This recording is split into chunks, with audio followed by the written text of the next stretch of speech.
How's it going over there at Club Shell for brains? I am hungry. I wonder what's on the menu for Club Squidward tonight.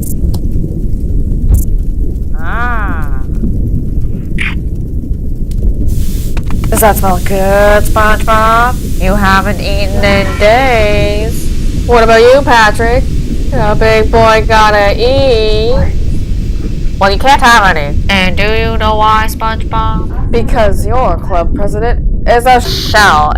If you had listened to me, you'd have food, shelter, and a roaring fire. But instead, you listen to a talking clam. That tells you nothing. As if the answers to all your problems will fall right out of the sky.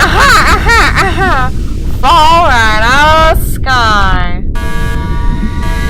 Dude, we're falling right out of the sky. We gotta drop the load.